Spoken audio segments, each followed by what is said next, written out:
for the IBF World Lightweight title.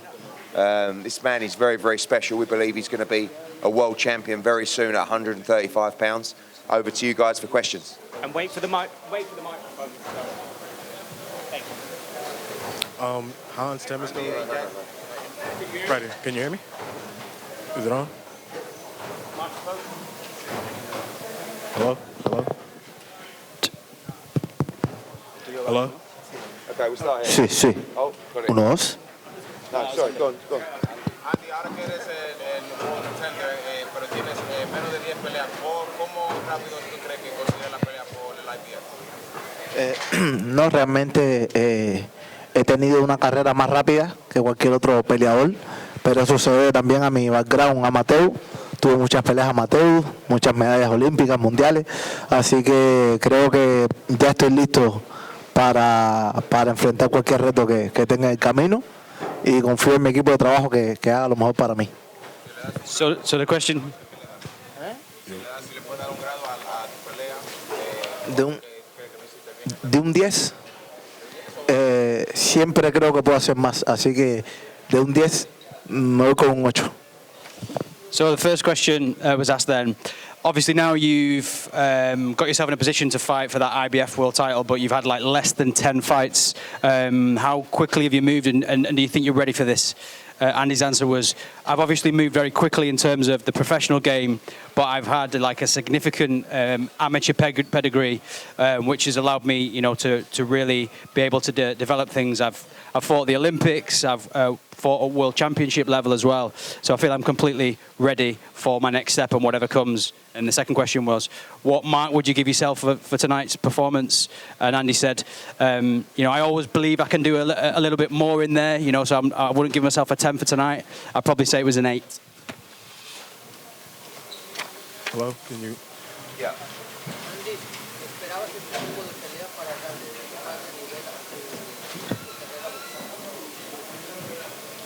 Sí, desde que llegué vine buscando pelear con los mejores y eso es lo que estoy haciendo. Cada paso en mi carrera va a ser más difícil, pero estoy listo para el reto. Para eso vine acá a demostrar que nada de lo que he logrado es casualidad. Yeah, so the question was to Andy was, do you believe that you needed this type of fight to show that you're at the level, you know, in terms of your boxing?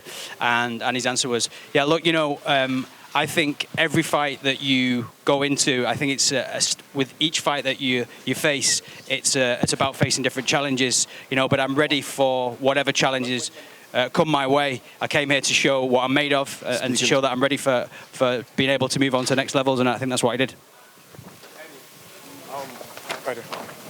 Hello? Yeah, Eddie, we know that Murataya is supposed to be next, but is Shakur versus Andy the mega fight at 135 pounds? Yeah, I mean, look, the plan for Andy is to win the world title and unify and win every belt in boxing. You know, right now, there's no question Shakur is the guy at 135 pounds, but Andy wants to be the guy as well. And when he beats Murataya, you've got Abdullah Mason fighting Sam Noakes, you've got Shakur Stevenson. Shakur's looking for all those fights. He wants to know what's next.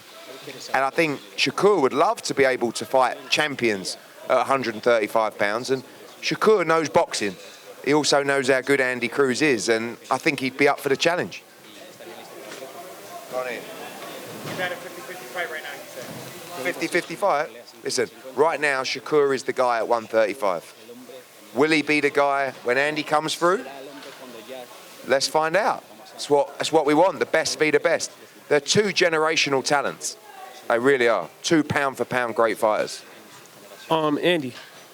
Let's ask Andy. Andy, you've back here. Para mí, no, Shakur. Yeah, Andy. We spoke about back here, Eddie, up here in the red jacket. Yeah, wait 1 second. He's still talking. Oh, he's still talking. Oh, sorry. Puedo hacer lo que hace todo el mundo, que es hablar, decir que es el mejor, pero al final la última palabra la tiene el ring y cuando llegue el momento ahí se demostrará. You know, I could sit here and talk. You know, lots of people like to do talking outside of the ring, but I believe that the ring always has the final word, and when the moment's right, it'll be time to show what you can do. Can we talk about the improvements that Andy has made with Bozy? He alluded that he got to this level really fast, and just talk about the work that he's done in the gym with Bozy Ennis and how he felt in the ring up until now. For Andy, yeah. Sí, la pregunta era como, hablamos un poco del trabajo que has hecho con Bozy y has movido también muy rápido, qué has aprendido, el trabajo que has hecho en el gimnasio y cómo ha influido en tu carrera hasta la fecha. Realmente estoy satisfecho y feliz de mi equipo de trabajo que ha hecho Bozy conmigo, porque en cada campamento no dejo de aprender cosas nuevas y he aprendido a conocer más mis habilidades boxísticas y sé que soy capaz de mucho más. I'm really delighted with the team that I've got around me. In terms of Bozy, I think every time I go into a camp, I never stop learning new things. I've learned a lot about my abilities, my boxing abilities, and I think there's room for improvement, and I can do much more also.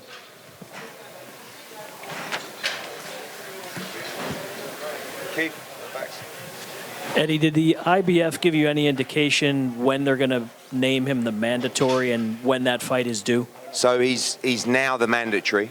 Obviously, Muay has been elevated, so we have to see what plans he has. I don't believe he has a date locked in, but they may give him a period of time where he's allowed a voluntary defence. One of the reasons we wanted to take this opportunity was because we know the IBF will follow their rules, and that's very important to us when it comes to Andy Cruz, because if he was mandatory with another governing body, we understand that sometimes the rules aren't quite as solid as the IBF. So Muay being elevated, we believe he should fight his mandatory challenger immediately. And we would like it if that was ordered. If he does have a defence, it will be one defence, and then we will fight in the meantime as well. But it's inevitable. Eddie, Andy does a really good job of, when you ask him a question, he's kind of like political with it. But if a fight with Muay does happen, how do you see it going down? Do you think it's competitive? I think Muay is a great fighter. He's trained by Robert Garcia, who's, for me, one of the best trainers in the world. But I think Andy's very special, and I think you'll see him keep on improving against the levels of opposition. And, sometimes he's fighting not necessarily within his style, he's fighting to make it exciting. And when the better opposition arrives and someone that's more aggressive like Muay, I really feel like you're going to see the best of Andy Cruz. Don't forget, he's just had 6 fights in the professional code. So I see him as a heavy favourite to beat Muay, but I think it's a very good fight. Do you favour him over a guy like Gervonta Davis, though? I mean, look, all these guys are tremendous fighters. I think Gervonta Davis is a great fighter, but he loses, in my opinion, he loses a lot of rounds. And I think he'd lose rounds to Shakur. I think he'd lose rounds to Andy. But he's a great puncher and he's a great fighter. So I just want to see the fights. I mean, I thought George's speech after was tremendous, where he was like, guys, just make sure you fight each other. Whether it's Hitchens, whether it's Andy Cruz, Shakur, Tank, Teofimo, Devin, Ryan, Conor Ben.